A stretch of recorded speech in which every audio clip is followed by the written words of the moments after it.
বহুত জায়গা সাথে যে বালুটা আসে সাথে সাথে আপনার চামড়া ফুটে যায়। আসছেন নাকি আপনি? 17 বছরে কিভাবে আসলেন? অবশ্যই কষ্ট স্বীকার করতে হবে, সবকিছু কথা একটাই, কষ্ট স্বীকার করতে হবে।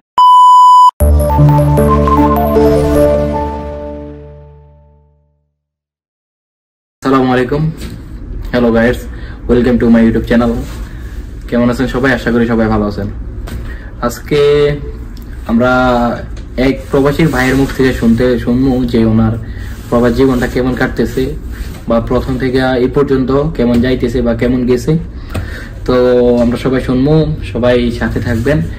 আর অবশ্যই যারা প্রবাসে আসতে চাইতেছেন তাদের জন্য তো অবশ্যই এই বিষয়টা অনেক জরুরি এবং কি প্রয়োজন অনেক। তো সবাই মনোযোগ সহকারে শুনবেন, সবাই সাথে থাকবেন। আসসালামু আলাইকুম, কি অবস্থা ভাই, কেমন আছেন? আলহামদুলিল্লাহ। কি নাম আপনার ভাই? আমার নাম হচ্ছে মোহাম্মদ সেলু। কই থাকেন আপনি? আমি থাকি আপনার বাথাতে, বর্তমানে বাথাতে আছি। ওই জায়গায় 1 বছর কাজ করার কথা বলে আসছি। এখন ইনশাল্লাহ এখানে একটা কোম্পানি খুলে বসছি। প্রথমে বহুত কষ্ট করছি। তো বাতা বলতে এটা কি সৌদিতে? হ্যাঁ, সৌদি বাথাতে। এটা যারা সৌদিতে আছেন আপনারা অবশ্যই চিনবেন। তো আপনি সৌদি আরবে কতদিন? সৌদিতে আসছি আমি প্রায় 6 বছর হয়ে গেছে। প্রথম 3 বছর ভাই বিশ্বাস করুন। আচ্ছা, 1 মিনিট, আপনি যে 6 বছর, মাশাআল্লাহ অনেক দিন হয়েছে। তো আপনি, আপনার বয়স কত বর্তমানে? বর্তমানে আমার বয়স চলতেছে ভাই 21 বছর। 21 বছর? না, এটা দুষ্টামি কথা, ঠিক আছে। বয়স্ক ম্যাক্সিমাম 24 প্লাস হইব। তো আপনি 6 বছর যদি হয়, যাক মেলা দিন হয়েছে, যেভাবে হোক। 17 বছর আসছেন নাকি আপনি? 17 বছরে কিভাবে আসলেন? আমি আসছি ভাই এক দালালের মাধ্যমে আসছি। দালালে আমাকে বলছিল এখানে আসার পরে আমাকে একটা কোম্পানিতে দিবে, আলএমআর একটা কোম্পানিতে দিবে। তারপর যেখানে আসার পরে দেখতেছি কোথায় কোনো কোম্পানি নাই। যাই দেখলাম যে মরুভূমি আর মরুভূমি। আচ্ছা, আমি কিছু ভিডিও দিব, আমার পিকচার দিব মরুভূমি। ওই জায়গায় অনেকদিন কাজ করার পরে এক ভাইয়ের মাধ্যমে আমি আসছি বাতাতে। এখন আলহামদুলিল্লাহ কয়েকদিন কাজ করছি। এখন ছোটখাটো একটা ব্যবসা নিয়ে পড়ছি ভাই, আপনাদের দোয়ায়। তো মরুভূমির জীবন যাপন কেমন? আরে ভাই বলবেন না, মরুভূমির সবচেয়ে বড় কষ্টকর বিষয়টা হচ্ছে যে আপনার বালু, আপনার হাওয়া যে আসে, হাওয়ার সাথে যে বালুটা আসে সাথে সাথে আপনার চামড়া ফুটে যায়। এখানে তাপমাত্রা কমপক্ষে আপনার পড়তেছে আপনার 50 থেকে 55 ওইরকম তাপমাত্রা। আর যখন বালু আসে, তো এই দেশে একটা বালু আছে, হাওয়ার সাথে বালু উড়ে। ওই বালুগুলো আপনার যে জায়গায় পড়ে ওই জায়গায় আপনার আমার বহুত জায়গা আমার হয়ে গেছে, দাগ হয়ে গেছে বালুতে, যেরকম চাল থেকে মোলা হয় সেম।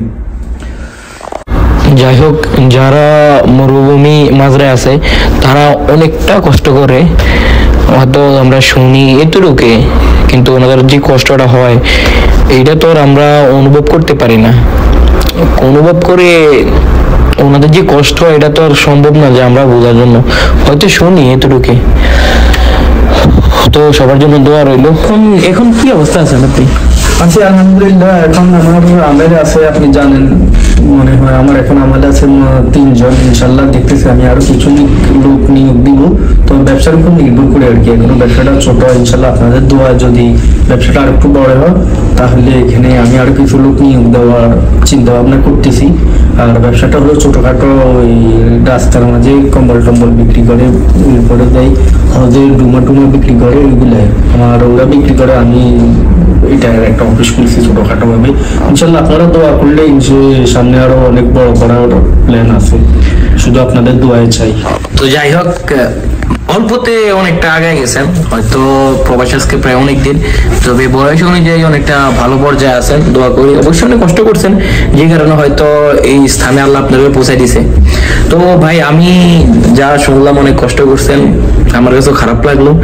তো আমি শুনতে চাই, বা আপনার কাছ থেকে শুনতে চাই যে আপনি যারা প্রবাসে আসতে চাইতেছে তাদের উদ্দেশ্যে যদি আপনি কিছু বলতেন। যদি আমি তাদের উদ্দেশ্যে ভাই একটা কথাই বলতে চাই যে আপনারা দৌড়ে আজকে আসছেন, আজকে আপনি কোটিপতি হয়ে যেতে পারবেন না।